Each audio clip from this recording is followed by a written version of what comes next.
Visakha వాజీ news కు స్వాగతం. నేను జ్యోతి. ముందుగా హెడ్లైన్స్ చూద్దాం. టెంపుల్ టూరిజాన్ని అభివృద్ధి చేసే దిశగా ప్రభుత్వ ఆలోచన. విశాఖలోని పలు పర్యాటక ప్రాంతాలను సందర్శించిన అనంతరం పర్యాటక శాఖ మంత్రి దుర్గేష్ వెల్లడి.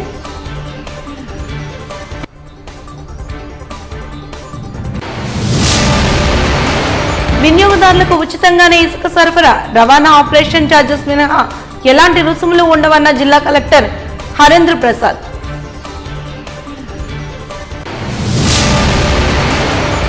కేసుల్లో 45 లక్షల సొత్తును రికవరీ చేసిన విశాఖ పోలీసులు. మెగా రికవరీ మేళాలో బాధితులకు అందజేసిన కమిషనర్ సంకబ్రత బాగ్జీ.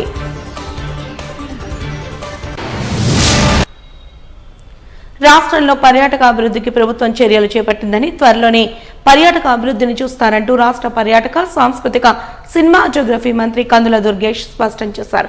విశాఖపట్నంలో పర్యాటక అభివృద్ధి సంస్థ చేపట్టిన పలు అభివృద్ధి కార్యక్రమాలను ఆదివారం మంత్రి స్వయంగా పరిశీలించారు.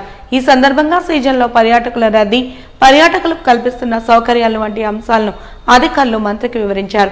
పర్యాటకులకు కల్పించే సౌకర్యాల నాణ్యత విషయంలో రాజీ పడవద్దని అధికారులకు సూచించారు. పున్నమి, యాత్రి నివాస్, హరిత రిసార్ట్స్ లో ఆధునికీకరణ పనులపై అధికారులకు పలు సూచనలు చేశారు. పర్యాటక సీజన్ మిస్ అవ్వకుండా ప్రభుత్వం ఆదాయాన్ని కోల్పోకుండా త్వరితగతిన పనులు పూర్తి చేయాలని ఆదేశించారు. ఈ సందర్భంగా ఆధునికీకరణ పనులను త్వరగా పూర్తి చేసి పర్యాటకులకు అందుబాటులోకి తీసుకురావాలని సూచించారు. అనంతరం విశాఖ సముద్ర తీర సమీపంలో తెన్నేటి పార్కును పరిశీలించిన మంత్రి పర్యాటక బ్రోచర్ను ఆవిష్కరించారు. ఈ సందర్భంగా కందుల మాట్లాడుతూ పర్యాటక అభివృద్ధి పనులు కుంటుపడటంతో గత ప్రభుత్వం అక్రమాలు, అవశేషాలు కనబడుతున్నాయన్నారు. గత ప్రభుత్వ అనాలోచిత విధానాలు, అక్రమాల వల్ల హరిత రిసార్ట్స్, పున్నమి, యాత్ర నివాస్లో ఇప్పటికే పూర్తవ్వాల్సిన పనులు సకాలంలో జరగకపోవడం వల్ల పర్యాటక సీజన్ను కోల్పోయే పరిస్థితి వచ్చిందన్నారు. తద్వారా ప్రభుత్వ ఆదాయం కోల్పోయే అవకాశం ఉందన్నారు. పర్యాటక అభివృద్ధి సంస్థలో 8.60 కోట్ల అంచనా వ్యయంతో చేపట్టిన వివిధ ఆధునికీకరణ పనులతో 90% నిధులు ఖర్చు చేసినప్పటికీ అదనంగా మరో 4 కోట్లు అవసరమవుతాయని వెల్లడించారు.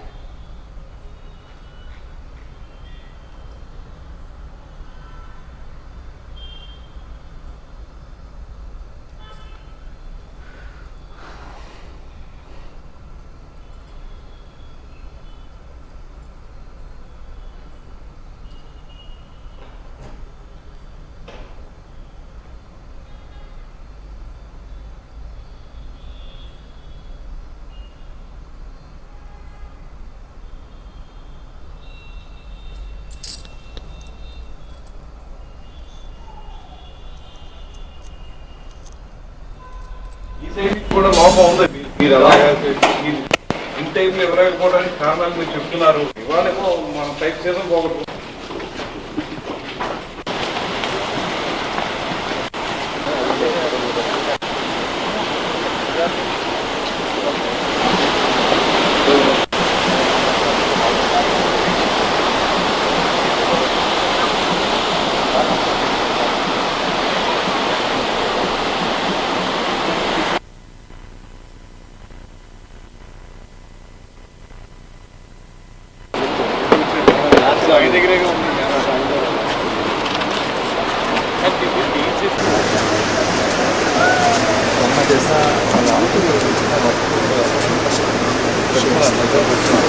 ఎస్టాబ్లిష్మెంట్ ఆయన చేసుకుంటారు సార్, మనం పర్మిషన్ ఇప్పిస్తాం సార్.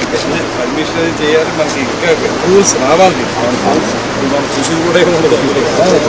అప్రూవల్స్ వస్తే మనం దీన్ని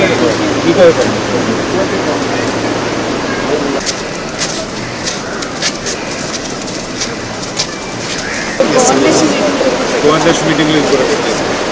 డిప్యూటీ సీఎం గారు, తర్వాత ఎన్విరాన్మెంట్స్ మినిస్టర్ గారు, నేను ఉన్నటువంటిది ఒక సబ్ కమిటీ వేశారు. సబ్ కమిటీలో పెట్టి దీన్ని ఎన్ఫోర్స్ ట్రై చేయాలి. టూరిజం పొటెన్షియాలిటీ ఎక్కువ ఉంది, కానీ ఈ మధ్య అంతా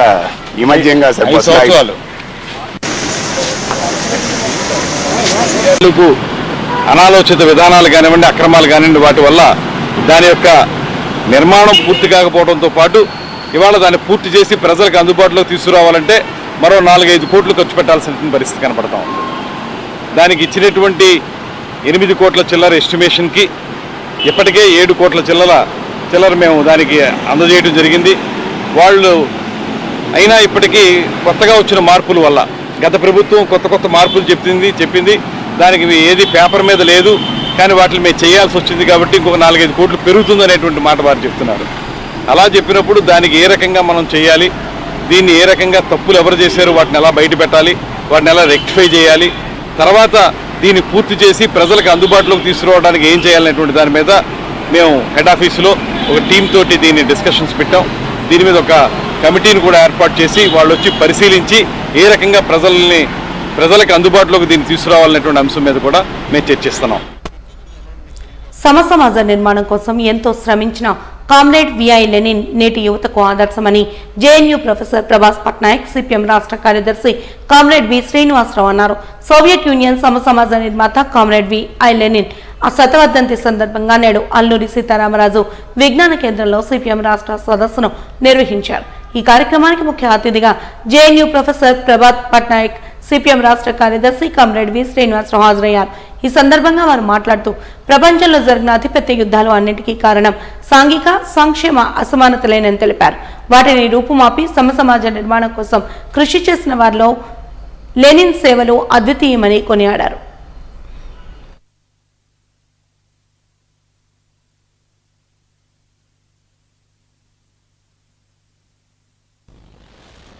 వ్యతిరేకంగా పాలస్తీనా ప్రజలు వామపక్ష శక్తుల యొక్క నాయకత్వంలో అనేక పోరాటాలు చేశారు. ఆల్ఫతా అనేటువంటిది ఆ రకంగా పాలస్తీనా వామపక్ష శక్తుల చేతుల్లోనే ఉండేది. ఆ రకంగా ఇజ్రాయెల్ వ్యతిరేకంగా పోరాటం చేస్తూ వచ్చారు. వాస్తవానికి ఏంటి, వాళ్ళు యుద్ధం చేసిన హమాస్ అనేటువంటిది దాన్ని ఇజ్రాయెలే సృష్టించింది. ఇజ్రాయెలే ఒక మతోన్మాద శక్తి హమాస్. ఈ హమాస్ ని దాన్ని సృష్టించింది కూడా అది. ఎందుకంటే ఇక్కడ ఉన్నటువంటి కమ్యూనిస్టులు ఎవరైతున్నారో పాలస్తీనా నాయకత్వం వేసినటువంటి వాళ్ళ బలహీనపరచడం కోసం హమాస్ ని ప్రోత్సహించడం జరిగింది. ఎప్పుడైతే కమ్యూనిస్టులు బలహీన పడిపోయారో హమాస్ అనేటువంటి ముందుకొచ్చి వాళ్ళు ఇజ్రాయెల్ వ్యతిరేకంగా పోరాటం చేస్తున్న పరిస్థితి అనేటువంటిది వచ్చింది. అయితే అందరూ అనేది ఏంటంటే హమాసే కానీ ఆ రోజున అంటే అక్టోబర్ 7 అనుకుంటున్నా ఆ రోజున కానీ ఇజ్రాయెల్ వెళ్ళి చంపినట్లయితే ఈ పరిస్థితి ఉండేది కాదని చెప్పేసి కూడా అంటున్నారు. అంటే ఇవాళ యుద్ధం జరుగుతుంది. ఇప్పటికే ఇజ్రాయెల్ పాలస్తీనాని 50,000 మంది వరకు కూడా ఓచుకోత కోసినటువంటి పరిస్థితి ఉన్నది. ఈ ఓచుకోత ఉండేది కాదు ఆ రోజు కానీ దాడి చేయకుండా ఉంటే అని చెప్పినటువంటి పరిస్థితి అనేటువంటిది కొంతమంది వాదిస్తున్నారు ఆ రకమైన. కానీ వాస్తవం ఏంటి, ఇక్కడ కూడా మనం పరిశీలించినట్లయితే ఇవాళ పాలస్తీనాలో కానీ ఆ మధ్య ఆసియా ప్రాంతంలో కానీ శాంతి నెలకొల్పకుండా ఉండడానికి కారణం ఎవరు? అందరూ కోరేది ఏంటంటే పాలస్తీనాకు ఒక దేశం, ఇజ్రాయెల్కి ఒక దేశం ఇస్తే సరిపోతుంది. మరి ఇవ్వకుండా అడ్డుపడుతున్న ఎవరు? కాబట్టి ఈ యుద్ధానికి కారణం పాలస్తీనా హమాస్ అని చెప్పి మనం అనడం లేదు. తెలుగు సినీ పరిశ్రమకు ఆణిముత్యం లెజెండరీ నటులు అక్కినేని నాగేశ్వరరావు అని కేంద్ర విమానయాన శాఖ మంత్రి రామ్మోహన్ నాయుడు అన్నారు. కిన్నెర ఆర్ట్స్ థియేటర్ నేతృత్వంలో నిర్వాహకులు ఎంవీఆర్ ప్రసాద్, అధ్యక్షులు ఆర్పి ప్రభాకర్ రావు ఆధ్వర్యంలో శనివారం సాయంత్రం పిఠాపురం కాలనీలో కళాభారతిలో అంగరంగ వైభవంగా అక్కినేని శత జయంతి ముగింపోత్సవాలు జరిగాయి. ముఖ్య అతిథిగా విచ్చేసిన ఆయన ప్రసంగిస్తూ అక్కినేని పురస్కారాన్ని నటులు మాగంటి మురళీమోహన్ రావుకు అందజేయడం ఆనందంగా ఉందన్నారు. మురళీమోహన్, దాడి వీరభద్రరావు తమకు తండ్రి లాంటి వారన్నారు. మురళీమోహన్తో కలిసి ఉంటే కష్టాలు మర్చిపోతామని పార్లమెంట్లో ఆయన ఎంపీగా ఉన్నప్పుడు కలిసిన స్మృతులను గుర్తు తెచ్చుకున్నారు. అన్ని రకాల పాత్రలను నటించిన నవరస నటులు మురళీమోహన్ అంటూ కొనియాడారు. సినీ పరిశ్రమలో విభేదాలు ఉన్నా సినీ పెద్దగా ఆయన వాటిని పరిష్కరించేవారన్నారు. మురళీమోహన్ ను ఆదర్శంగా తీసుకుని రాజకీయ నాయకులు పనిచేయాలని తన అనుభవాన్ని రామ్మోహన్ నాయుడు వివరించారు. మహానటులు ఏఎన్ఆర్, ఎన్టీఆర్తో కలిసి నటించారని, మంచిని ప్రోత్సహించే వ్యక్తి మురళీమోహన్ అంటూ తెలిపారు. యువతకు మురళీమోహన్ ఆదర్శమన్నారు. ఆంధ్రప్రదేశ్ రాష్ట్రంలో ఎక్కడెక్కడ మంచి కనెక్టివిటీ శాఖ మంత్రిగా పనిచేస్తున్నారని, కళారంగం అందరినీ కలుపుతుందని తెలిపారు. కళను ప్రేమించేవారు కళారంగాన్ని ప్రోత్సహించాలని పిలుపునిచ్చారు.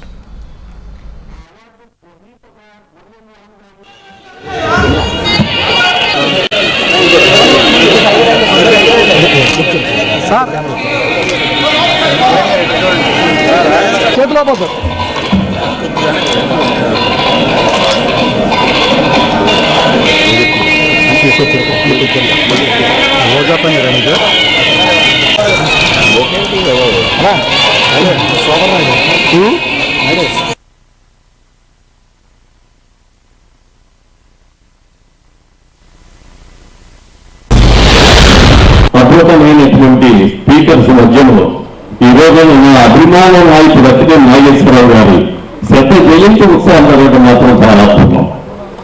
నేను చిన్నప్పటి నుంచి కూడా నాగేశ్వరరావు గారి అభిమాని.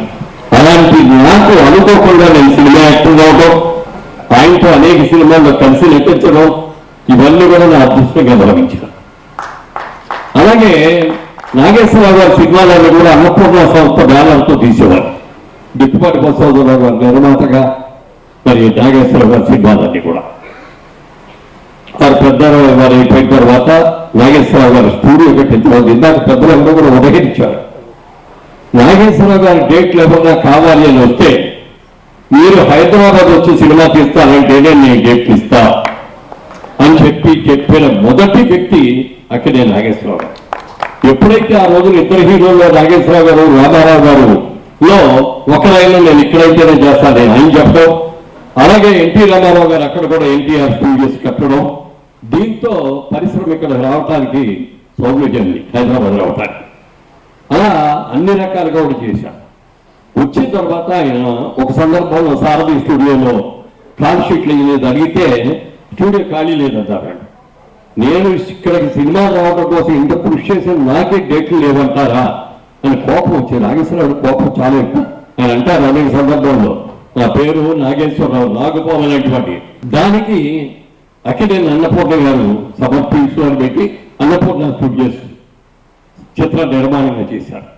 మొట్టమొదటి చిత్రం దాసరి గారి దర్శకత్వంలో కళ్యాణి అనే సినిమా మొదలుపెడుతున్నారు. ఒకరోజు నాకు ఫోన్ చేశారు నాగేశ్వరరావు గారు, మురళీమోహన్ గారు ఎక్కడ ఉన్నారంటే ఆ మెడ్రాస్లో ఉన్నానండి అన్న. రేపు వెళ్ళి ఒక ముఖ్యమైన కార్యక్రమం ఉందన్నారు. వెళ్ళాను. ఇక్కడ మన అన్నపూర్ణ స్టూడియో బ్యానర్తో తీస్తున్న మొదటి సినిమాని మా అక్కినేని అన్నపూర్ణ నన్ను సమర్పిస్తుంది, అందులో మీరు హీరోగా వేయాలి అన్న. సార్ మీ స్టూడియో పరిస్థితులు మీరు తీస్తూ మొదటి సినిమా మీరు చేయకుండా నాకు ఇస్తారేంటండి అన్న. సబ్జెక్టు దాసనారాయణరావు గారు చెప్పిన సబ్జెక్టు విన్న తర్వాత నా ఇమేజ్ ఆ క్యారెక్టర్కి ఎక్కువైపోద్దయ్యా, నీ ఇమేజ్ కరెక్ట్గా సరిపోద్ది, నువ్వు చేస్తేనే బాగుంటుంది.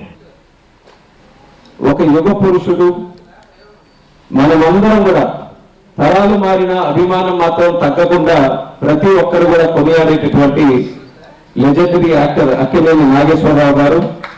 ఆయన తాలూకా శత జయంతి ఉత్సవాల సందర్భంగా అక్కినేని స్మారక పురస్కారాన్ని మనం నేటి తరంగా అభిమానించేటటువంటి మరొక లెజెండరీ యాక్టర్ అనే చెప్పుకోవాలి. మా గురువు, తండ్రితో సమానమైనటువంటి పెద్దలు మాగంటి మురళీమోహన్ గారు ఈ రోజు అందుకున్నందుకు, అది నా చేతుల మీద ఇచ్చే అదృష్టం నాకు దక్కినందుకు నిజంగా చాలా ఆనందంగా ఉంది. మరి ఈ సందర్భంగా మురళీమోహన్ గారికి ప్రత్యేకమైనటువంటి అభినందనలు మా అందరి తరఫున మరొకసారి వేదిక ద్వారా ముఖ్య అతిథిగా తెలియజేసుకుంటూ, ఈరోజు ఆయన ఒక రాజకీయాలు కాస్తంత దూరంగా ఉండి నేను ఈరోజు కేంద్ర మంత్రిగా ఉన్నా, నేను ఆ రోజుల్లో ఎంత గౌరవంగా మురళీమోహన్ గారిని చూసుకునేవాడినో అదే గౌరవం ఇప్పటికీ కూడా కొనసాగిస్తున్నాను అని తెలియజేయడానికి ప్రత్యేకంగా ఈ యొక్క కార్యక్రమానికి రావడం జరిగింది. ఎందుకనంటే అంత ప్రభావం ఆయనతో గడిపినటువంటి కొన్ని రోజులైనా సరే నా మీద అత్యంత ప్రభావకరమైనటువంటి మనిషి మురళీమోహన్ గారని మళ్ళీ మళ్ళీ చెప్పుకోవాలి. అలాగే మీరు చూస్తే ఆయన తాలూకా జీవితంలో కూడా ఆల్రౌండర్ ఆయన మురళీమోహన్ గారు.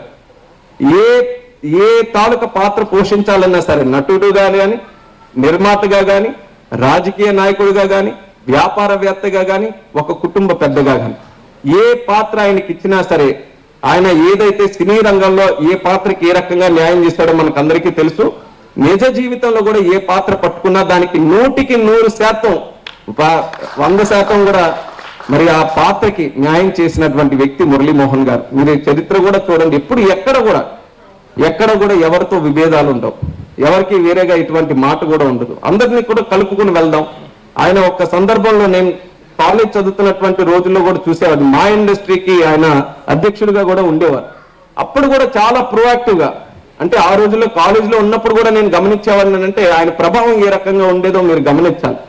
ఆయన ఇండస్ట్రీలో కూడా ఒక పెద్ద మనిషిగా ఏదైనా ఒక ఇంపార్టెంట్ ఫంక్షన్ ఉన్నా, ఎవరికైనా బాధ వచ్చినా, ఎవరి తాలూకా ఏదైనా కార్యక్రమం చేయాలన్నా సరే ఈయనే లీడ్ తీసుకొని 10 మందిని కూడా కలుపుకొని మీడియా ముందుకు కూడా వచ్చి చాలా పద్ధతిగా, ఇండస్ట్రీ అంటే మేము కలిసిమెలిసి ఉంటాం, ఇండస్ట్రీ అంటే గొడవలు సహజంగా రావచ్చు కానీ 4 గోడల మధ్యలో మేము కూర్చొని ఆ గొడవల్ని మేము అందరం కూడా సర్దుబాటు చేసుకుంటాం అన్నది అటువంటి ఒక మంచి లీడర్షిప్.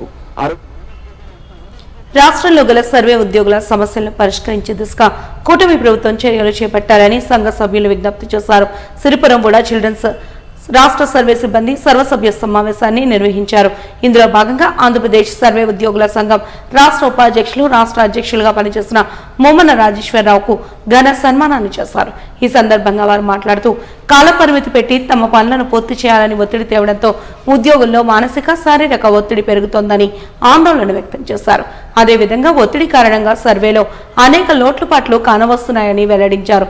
తమ సమస్యలను గుర్తించి ప్రభుత్వం తదనుగుణంగా పాల్గొని స్పందించి పరిష్కరించాలని కోరారు. ఈ కార్యక్రమంలో రాష్ట్ర అధ్యక్షులు ఆర్ చిరంజీవిరావు తదితరులు పాల్గొన్నారు. జరిగింది. ఇందులో భాగంగా మాకు కొన్ని డిమాండ్స్ కూడా ఉన్నాయి. ముందుగా రాష్ట్ర ముఖ్యమంత్రి గారైన చంద్రబాబు నాయుడు గారికి కృతజ్ఞతలు తెలియపరచుకుంటున్నాం. ఎందుకంటే సర్వే ఉద్యోగుల సమస్యలు ఏమన్నా సరే ముందుగా పరిష్కరించాలని చెప్పేసి వారు సెలవిచ్చారు. కావున వారికి ముందుగా మా యొక్క ధన్యవాదాలు తెలియపరచుకుంటున్నాం. ఇక రీసర్వే ప్రాజెక్టు స్టార్ట్ అవుతుంది. ఈ రీసర్వేలో గతంలో మా విలేజ్ సర్వీస్ కానీ మిగతా స్టాఫ్ కానీ చాలా కష్టపడి పనిచేశారు. వారు ఒత్తిడికి గురై చాలామంది యాక్సిడెంట్లకు గురయ్యారు. అలాగే ఆత్మహత్యలు కూడా చేసుకునే పరిస్థితి అప్పుడు ఏర్పడింది. ఇప్పుడు ఆ విధంగా కాకుండా మాకు టైం ఇచ్చి ఓఆర్ఐతో సర్వే చేయమని గతంలో చెప్పారు. అలా కాకుండా రోవర్స్తో సహాయంతో కానీ సర్వే చేసినట్టయితే ప్రతి ఎల్పిఎంకి ప్రతి పాయింట్ మనం తీసుకున్నట్టయితే ఖచ్చితమైన మెజర్మెంట్తో పాటు మంచి క్వాలిటీ గల సర్వే జరపగలుగుతాం. ఈ విధంగా ప్రభుత్వం చేసినట్టయితే మాకు చాలా ఉపయోగపడుతుంది. అదేవిధంగా మాకు టైం ఇస్తే ఇంకా బాగుంటుంది. గతంలో 1950s జరిగిన సర్వే కూడా ఇప్పటికీ కూడా ఏవో చిన్న తప్పులు రావడం, అవి సరిదిద్దడం ఇప్పుడు వరకు జరుగుతుంది. అలాగా ఈ సర్వేలు కూడా దినదినం ఏవోటి వర్క్స్ వస్తూనే ఉంటాయి. కాబట్టి కొంత టైం ఇస్తే మేము మంచి క్వాలిటీ గల సర్వే చేస్తాం. అలాగే ఈ సర్వే స్టార్ట్ చేసేటప్పుడు అసోసియేషన్ తాలూకా సలహాలు తీసుకున్నట్లయితే ఇంకా మంచి వర్క్ చేయగలమని చెప్పేసి మీ అందరి ముందు నేను తెలియపరుచుకున్నాం. అదేవిధంగా మా సమస్యలు ఏంటంటే 2022లో ఒక 323 అనే జీవో ఇచ్చారు. ఆ జీవో ప్రకారం డిపార్ట్మెంట్ రీఆర్గనైజేషన్ చేయడం జరిగింది. అందరికీ ప్రమోషన్ రావాల్సి ఉంది. గతంలో కమిషనర్ గారు కేవలం డిఏఓస్కి మాత్రమే ప్రమోషన్ ఇచ్చి మిగతా వాళ్ళకి ఎవరికి ఇవ్వలేదు. కానీ ఇప్పుడు జేడీ దగ్గర నుంచి AD, inspectors, DAOs, surveys, deputy surveys, అలాగే విలేజ్ సర్వేస్ గ్రేడ్ 2 గ్రేడ్ 1 ఇన్ని ప్రమోషన్స్ ఉన్నాయి. ఇవన్నీ కూడా ఇస్తే బాగుంటుంది. ఈ రీసర్వే జరిగే ముందు ఇచ్చినట్టయితే అందరూ సంతోషంగా ఈ కార్యక్రమంలో పాల్గొని దిగ్విజయంగా చేస్తారని చెప్పేసి మేము కోరుకుంటున్నాం. అదేవిధంగా మనకి గతంలో ఈ ట్రాన్స్ఫర్స్ ఇవ్వడం జరిగింది ఈ మధ్యకాలంలో. ఈ ట్రాన్స్ఫర్స్లో ఆ జీవో ప్రకారం ఏజెన్సీ ఏరియాలో 2 years చేసిన వాళ్ళని కంపల్సరీగా ప్లెయిన్ ఏరియాకు దింపమని చెప్పడం జరిగింది.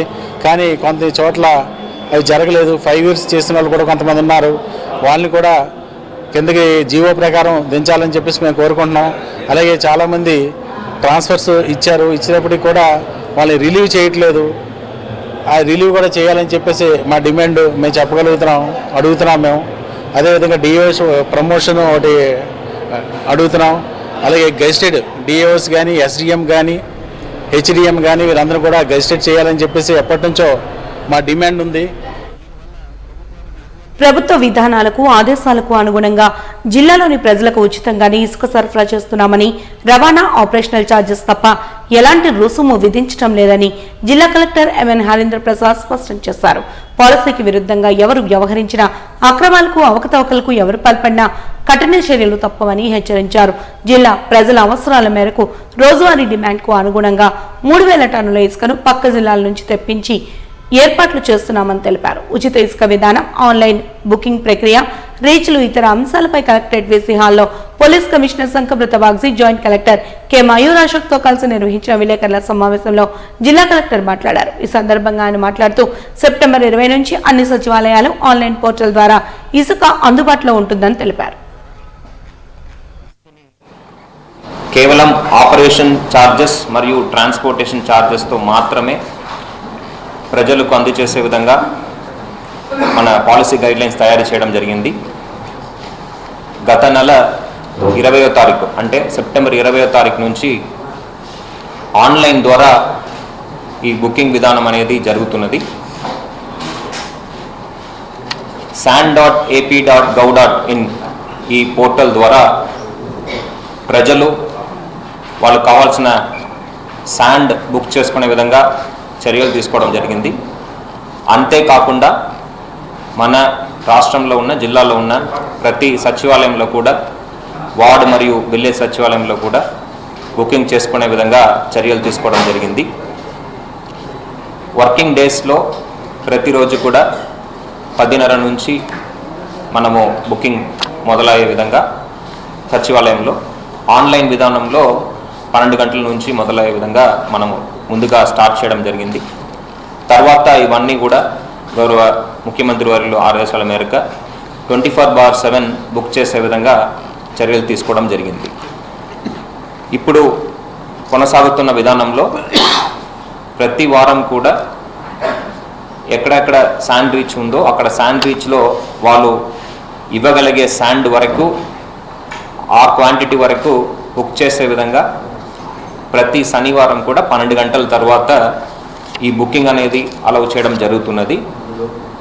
అదేవిధంగా నిన్న కూడా 12 o'clock నుంచి ఈ బుకింగ్ అనేది పర్మిట్ చేయడం జరిగింది. ఎవరు శాండ్ అవసరం ఉందో, ఎవరికి శాండ్ అవసరం ఉందో వాళ్ళు ఆ వెబ్సైట్ ద్వారా కానీ సచివాలయం ద్వారా కానీ పర్టికులర్ స్లాట్ని సెలెక్ట్ చేసే విధంగా ఈ విధానం ఏర్పాటు చేయడం జరిగింది.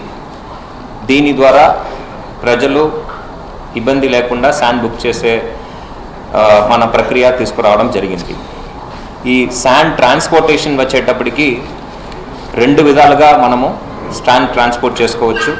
ఒకటి, వాళ్ళు గవర్నమెంట్ ఆప్షన్ తీసుకుంటే ప్రభుత్వమే ట్రాన్స్పోర్టర్స్ని అలొకేట్ చేస్తూ శాండ్ని వాళ్ళు ఇంటి వద్దకే తరలించే విధానం అది. రెండో విధానం ఏంటంటే ట్రాన్స్పోర్ట్ ఎవరు కోరుతున్నారో, ప్రజలే పెట్టుకుంటారు అంటే, ఆ కన్జ్యూమరే పెట్టుకుంటారంటే ఆ విధానం కూడా మనము ఏర్పాటు చేయడం జరిగింది. ఈ మొదటి విధానంలో ప్రభుత్వమే డెలివరీ చేసే విధానంలో ట్రాన్స్పోర్టేషన్ ఖర్చు కూడా ఆపరేషనల్ ఛార్జెస్తో, స్టాచ్యుటరీ లెవీస్తో కలిపి కన్జ్యూమర్ పే చేయాల్సి ఉంటుంది. 3 లక్షల మంది పాడి రైతుల శ్రమను విశాఖ డైరీ యాజమాన్యం ఆడారి కుటుంబం దోపిడీ చేస్తోందని జనసేన కార్పొరేటర్ పీతలమూర్తి యాదవ్ ఆరోపించారు. ఈ మేరకు ద్వారకానగర్ పౌర గ్రంథాలయంలో ఏర్పాటు చేసిన విలేకరుల సమావేశంలో ఆయన మాట్లాడారు. ఈ సందర్భంగా ఆయన మాట్లాడుతూ చాలా జరిపించి విశాఖ డైరీ వెనుక ఉన్న నష్టాల రహస్యాన్ని బయటకు తీయాలని డిమాండ్ చేశారు. కృషి హాస్పిటల్ డాక్టర్ సతీష్ కు దారదత్తం చేశారన్నారు. డైరెక్టర్లందరూ కలిసి కోట్ల ధనాన్ని స్వాహా చేశారని విమర్శలు చెప్పించారు. అదే కాకుండా దీనిపై జరుగుతున్న ప్రతి విషయాన్ని కూడా ఎంక్వైరీ చేసే విధంగా సిట్ ఆర్ సిబిఐ ద్వారా విచారణ జరిపించాలని డిమాండ్ చేశారు. విశాఖ డైరీ ఏదైతే దశాబ్దాల నుంచి కూడా 2000 కోట్ల రూపాయలు టర్నోవర్కి ఎదిగి ఆంధ్ర రాష్ట్రంలోనే అత్యంత పెద్ద డైరీగా సుమారు 3 లక్షల మంది రైతులు, రైతు సంఘాలు కష్టంతో పైకొచ్చినటువంటి విశాఖ డైరీ చరిత్రలోనే నష్టాల బాటలో పట్టింది. పాడి రైతుల సొమ్ముతో ఆడారి కుటుంబం సోకులు చేసుకుంటుంది. ఆడారి స్వార్థానికి లక్షల మంది పాడి రైతులు బలైపోతున్నారు. 100 కోట్ల విశాఖ డైరీ నిధులు ఆడారి కుటుంబ సభ్యులు, డైరెక్టర్లు స్వాహా చేశారు. అంతేకాకుండా 100 కోట్లతో కట్టినటువంటి కృషి హాస్పిటల్ డాక్టర్ సతీష్ పరం చేసేశారు. రాయల్ లైన్ ఐస్ క్రీమ్ పేరుతో ఆడారి కుటుంబం బినామీ వ్యాపారం చేస్తుంది. కుక్కిరాపల్లిలో 20 ఎకరాల డైరీ ఆస్తుల్ని ఆడారి కుటుంబం కొట్టేసింది. స్కిల్ డెవలప్మెంట్ ముసుగులు 25 కోట్ల రూపాయలు మిలీనియం సాఫ్ట్వేర్ కంపెనీకి బదలాయించేశారు. విశాఖ డైరీలో డైరెక్టర్లే విశాఖ డైరీలో డిస్ట్రిబ్యూటర్లుగా అవతారం ఎత్తి కోట్ల రూపాయలు దోచుకుంటున్నారు. చరిత్రలో మొట్టమొదటిసారి డైరీ నష్టాల బాటను పట్టింది. ఎందుకు పట్టింది? సిబిఐ, ఈడీ, ఇన్కమ్ ట్యాక్స్ విచారణ జరిపించాలని చెప్పి కూటమి ప్రభుత్వం పాలక వర్గాన్ని వెంటనే రద్దు చేయాలని, పాలనా వ్యవహారాల అధికారులకు బదిలీ చేయాలని మేము కోరుతా ఉన్నాం. ప్రముఖ క్రికెటర్ ధోని సంతకంతో మెరిసిపోయే ఆభరణాలు మీ సొంతం చేసుకోవాలనుకుంటున్నారా? అయితే ఆసిల్మెట్లో ఉన్న జోస్ ఆలుకాస్ షోరూమ్ కు వెళ్లాల్సిందే అంటున్నారు పలువురు జ్యువెలరీ అభిమానులు. ధోని సంతకంతో మెరిసిపోయే నూతన లిమిటెడ్ విస్తృత శ్రేణి నగలను నేడు యువ క్రికెటర్ డివిఎస్ శ్రీరామ్ ప్రారంభించారు. విశాఖ ఆసిల్మెట్లో ఉన్న జోస్ ఆలుకాస్ షోరూమ్ లో జరిగిన ఈ ప్రారంభ కార్యక్రమానికి పలువురు అభిమానులు హాజరై లిమిటెడ్ జ్యువెలరీని చూసి ఆనందాన్ని వ్యక్తం చేశారు. ఈ సందర్భంగా ముఖ్య అతిథి యువ క్రికెటర్ శ్రీరామ్ మాట్లాడుతూ ధోని సంతకంతో ఉన్న లిమిటెడ్ ఎడిషన్ ప్రారంభించడం తనకెంతో ఆనందంగా ఉందన్నారు. అదేవిధంగా షోరూమ్ పిఆర్ఓ మాధవ్ మాట్లాడుతూ ఆధునికత, వైవిధ్యత, సరికొత్త ఆనందాన్ని అందించే ధోని సంతకంతో మెరిసిపోయే ఆభరణాలు తమ వద్ద మాత్రమే లభించడం ప్రత్యేకతగా చెప్పుకొచ్చారు.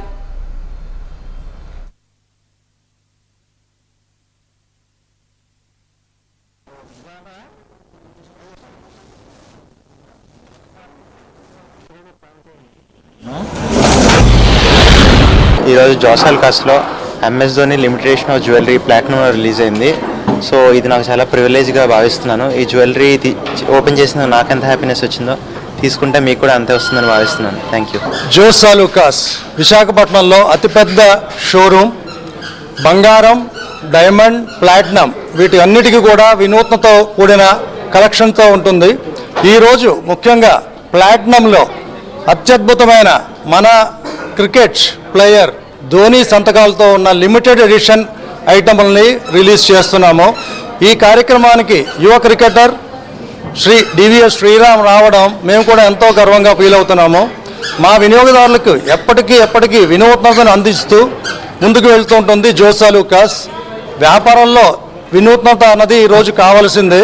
ఆ విధంగా ఈ ప్లాటినం నగల మీద కూడా 7% తగ్గింపు వినియోగదారులకు అందిస్తున్నాం. ఇది లిమిటెడ్ ఎడిషన్. ఒక స్టాక్ అయిపోయింది అంటే మళ్ళీ ఇంకా రాదన్నమాట. ఎందుకంటే అప్పుడే దానికి ఒక వాల్యూ, గుర్తింపు ఉంటుంది. మా షోరూంలో ఒక 25 పీసెస్ అవైలబిలిటీలో ఉందండి. నిన్నటి నుంచి సేల్ స్టార్ట్ అయ్యింది. నలుగురు ఆల్రెడీ పర్చేసింగ్ కూడా చేస్తూనే ఉన్నారు. ఎందువల్లంటే మా షోరూమ్ మా కస్టమర్లే కాకుండా మిగతా కస్టమర్లకు కూడా ఇదొక ప్రివిలేజ్ అనమాట అండి. మా షోరూంలోనే ఈ ఐటమ్ దొరుకుతుంది. సెప్టెంబర్ నెలలో 105 కేసులు నమోదు కాగా వాటిలో ఇప్పటికే 77 కేసులను ఛేదించి 71 మందిని అరెస్ట్ చేసి 45 లక్షల సొత్తును స్వాధీనం చేసుకున్నట్లు నగర పోలీస్ కమిషనర్ డాక్టర్ సంకబ్రత బాగ్జీ తెలిపారు. ఈ మేరకు పోలీస్ కమిషనరేట్లో రికవరీ మేళాను ఏర్పాటు చేసి సుమారు 41 లక్షల విలువైన మొబైల్ ఫోన్ల జాడ కనిపెట్టి ఫోన్లు పోగొట్టుకున్న బాధితులకు అప్పగించారు. టెంపుల్ ఆఫ్ లెర్నింగ్ కాన్ఫరెన్స్ హాల్లో ఏర్పాటు చేసిన క్రైమ్ ప్రాపర్టీ మేళా సందర్భంగా నగర పోలీస్ కమిషనర్ డాక్టర్ సంకప్రత బాగ్జీ మీడియాతో మాట్లాడారు. 1 నెల వ్యవధిలోనే విశాఖ పరిధిలో నమోదైన కేసుల్లో సిబ్బంది ప్రతిభ కనబర్చి మొత్తం 86,24,850 విలువైన సొత్తును స్వాధీనం చేసుకున్నామన్నారు. ఓ రాబరీ కేసుతో పాటు పగటి చోరీ కేసులు 4, రాత్రి చోరీలు 13, 9 చైన్ స్నాచింగ్ కేసులు, ఆటో చోరీ కేసు 1, 23 మోటార్ సైకిళ్ల చోరీల కేసులతో పాటు మరో 26 ఇతర కేసుల్ని ఛేదించగలిగామన్నారు.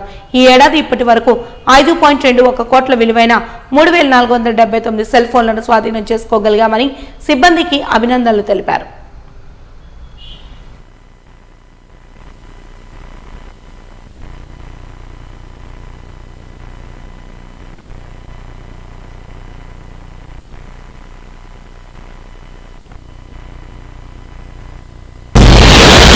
సెప్టెంబర్లో రికవర్ అయిన స్టోలెన్ ప్రాపర్టీ రిఫండ్ నెల ఈరోజు.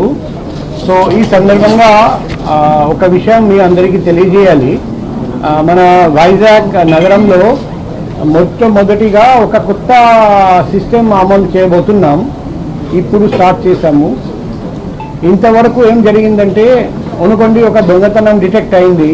డిటెక్ట్ అయిన తర్వాత మేము కోర్టు దగ్గరికి వెళ్ళి పిటిషన్ పెడతాము. ఆ స్టోలెన్ ప్రాపర్టీ ఓనర్కి రిటర్న్ ఇప్పించడానికి పర్మిషన్ ఇవ్వండి. అయితే కోర్టు ఎప్పుడు పర్మిషన్ ఇస్తారు అప్పటి వరకు వెయిట్ చేయాలి. తర్వాత కోర్టు సిఐటి అడుగుతారు, సరే మీ సొమ్ము మీకు రిటర్న్ ఇస్తాము, ఇది 1 కోటి రూపాయల విలువైన జ్యువెలరీ అనుకోండి, మీరు 20 లక్షలు కడితేనే అది మీకు రిటర్న్ ఇస్తాము. చాలామంది కట్టలేకపోతారు, అప్పుడు ఆ ప్రాపర్టీ కూడా మనం ఇవ్వలేకపోయాము. సో ఇప్పుడు కొత్త సిస్టమ్ స్టార్ట్ చేసాము. 106 BNSS ప్రకారం ప్రతి కేసులో స్టోలెన్ ప్రాపర్టీ రికవర్ అయిన వెంటనే కోర్టు నుండి పర్మిషన్ తీసుకోవడం లేదు, జస్ట్ కోర్టుకి ఇంటిమేట్ చేస్తున్నాం, ఇన్ఫార్మ్ చేస్తున్నాం అంతే. ఇన్ఫార్మ్ చేసి 100% కేసులో ప్రాపర్టీ రికవర్ అయిన వెంటనే రిటర్న్ చేస్తున్నాం. For example Madhav Swami case నిన్న మీకు చూపెట్టాము, ఈరోజే రిటర్న్ ఇస్తున్నాం. ఈ కొత్త సిస్టమ్ ప్రకారం స్టార్ట్ చేస్తున్నాం. దానివల్ల 2 బెనిఫిట్స్ ఉంటాయి. నంబర్ 1, అనుకోండి నా ఇంట్లో దొంగతనం జరిగింది, నాకు తెలుసు దొంగని పట్టుకున్నారు పోలీసు వాళ్ళు, మొత్తం ప్రాపర్టీ రికవర్ చేశారు, కానీ లాస్ట్ ఇయర్ రికవర్ చేశారు, ఇప్పుడు వరకు నాకు రిటర్న్ ఇవ్వలేదు. నేను ప్రతిరోజు పోలీస్ స్టేషన్ చుట్టూ తిరుగుతాము, నాకు ఇవ్వండి, పోలీసు వాళ్ళు చెప్తారు కోర్టు నుండి పర్మిషన్ రాలేదు.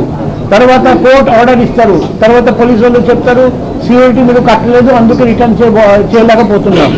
ఇప్పుడు నుండి ఆ ప్రాబ్లం రాదు, నంబర్ 1. నంబర్ 2, అంత టైము ఆ జ్యువెలరీ, వెండి, బంగారము, వజ్రము, క్యాషు అంతా స్టేషన్లో పెట్టాల్సి వస్తుంది. ఆ స్టేషన్ నుండి అప్పుడప్పుడు మాయమైపోతుంది. అప్పుడు ఎవరు దొంగతనం చేశారు స్టేషన్ నుండి అది ఎంక్వైరీ పెట్టండి, అందరినీ సస్పెండ్ చేయండి, అందరి మీద డిసిప్లినరీ యాక్షన్ ఉంటుంది. ఇవన్నీ పెద్ద పేపర్లో మీకు మంచి ఐటమ్ వస్తుంది రాయడానికి, పోలీసు దొంగ అని. సో ఇవన్నీ జరగదు ఇప్పటి నుండి, ఎందుకంటే వెంటనే మేము రిటర్న్ చేస్తున్నాం. బాధితులు కూడా ఇమీడియట్గా హ్యాపీ ఫీల్ అవుతారండి, పోలీస్ కూడా ఇమీడియట్గా హ్యాపీ ఫీల్ అవుతారు. వాజీ న్యూస్ ముగించే ముందు హెడ్లైన్స్ మరొకసారి చూద్దాం. టెంపుల్ టూరిజాన్ని అభివృద్ధి చేసే దిశగా ప్రభుత్వ ఆలోచన. విశాఖలోని పలు పర్యాటక ప్రాంతాలను సందర్శించిన అనంతరం పర్యాటక శాఖ మంత్రి దుర్గేష్ వెల్లడి.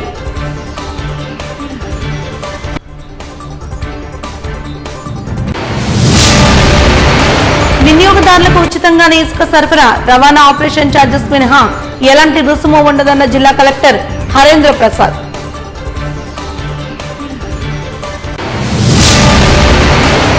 105 కేసుల్లో 45 లక్షల సొత్తును రికవరీ చేసిన విశాఖ పోలీసులు.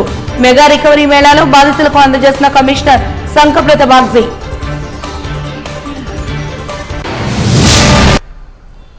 వాజీ న్యూస్ ఇంతటితో సమాప్తం. నమస్కారం.